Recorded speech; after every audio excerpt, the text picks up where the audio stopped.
Hello and welcome to day 137 of Dungeon 23. This is the series where we make a room of a mega dungeon every day for a year, and today is going to be the first room of the second half of our battlefield trench warfare room that is in this dungeon for some reason. And because of that, it's going to heavily focus on the blue skeletons as opposed to the red ones, and the distance between the two isn't too far. Well, it is pretty far. It's probably going to take 2 rounds to cross, even with dashing, so they're going to have to make that save. And it's going to be tricky to get over here, but it is manageable. And the first room is very simple, although not the easiest because of how hard these guys are to hit. We have 3 of these skeletal soldiers, identical to the red ones. They are just standard CR-14 skeletons, but their armor class is 16 as opposed to 13, I believe, is their natural AC.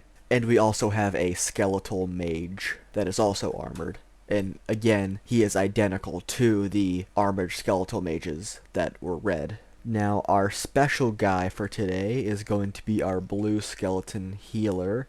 And yes, I did give him a little medical kit with a cross on it. And if the Red Cross wants to sue me, then good luck. And sorry that in your attempt to make a universally recognized symbol of healing, you created a universally recognized symbol of healing that everyone uses, so sorry. And the way he works is that, let's zoom in here. He uses the armored skeleton stat block just as the other guys do, but he does have the following exceptions to that. The first main ones are his equipment. He does not have a short bow, only his short sword. So he has no range attacks. And he also has, as in his token, a little healer's kit. And it only has 2d4 minus 1 uses left. So at most 7, minimum of 1. Because if you don't know, healer's kits have 10 uses before they run out and have to be restocked and rebought. I also bumped up his intelligence to 8, so it's a minus 1 instead of a minus 2. And he is proficient in intelligence saves, because he's basically like a doctor, I guess. So he has a +1 to his intelligence save as opposed to a -2, which is the default skeleton. It also has 2 magical abilities that we're going to get into. The first one being a melee spell attack called Necrotic Touch, which it just does necrotic damage, 2d6 necrotic damage, +4 to hit. And its special feature is that if the target is undead, then it regains hit points instead of loses them. So he's basically healing the skeleton with its negative energy, as opposed to damaging. Because although not all undead are immune to necrotic, and they don't all heal from it, it feels like they kinda should because they're animated by necrotic energy. But also, living things are kind of animated by positive energy, but they can still be hurt by radiant damage, so I guess it does make sense.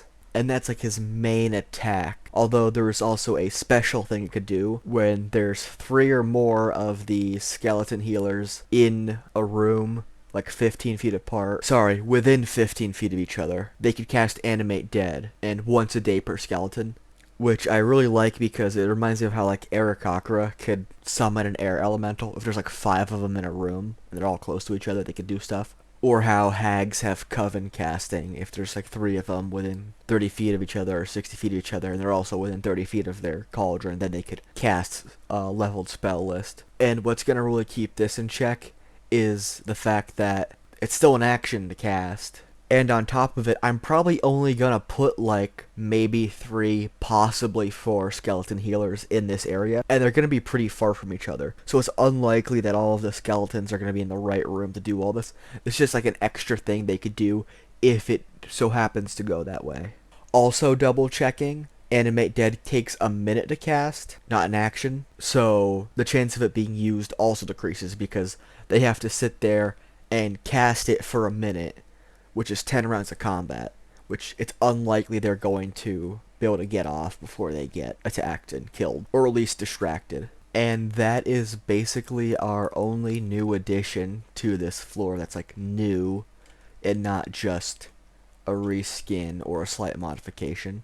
The entire purpose of these guys is that they're kind of identical to their other counterparts. Now, the red guys don't really have a healer, mainly because I didn't really design it yet, and also it's designed to get more challenging the closer you are to the exit, at least on this floor. Although I do want them to kind of mirror each other to a degree.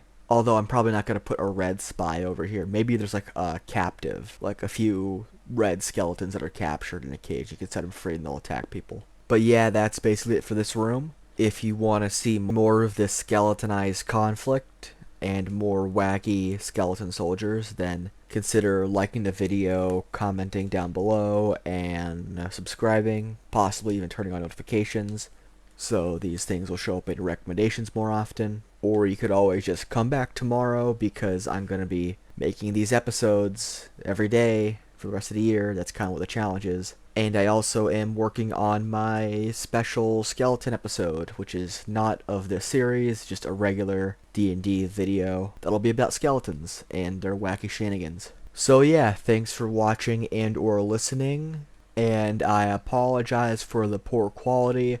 It's not going to get any better.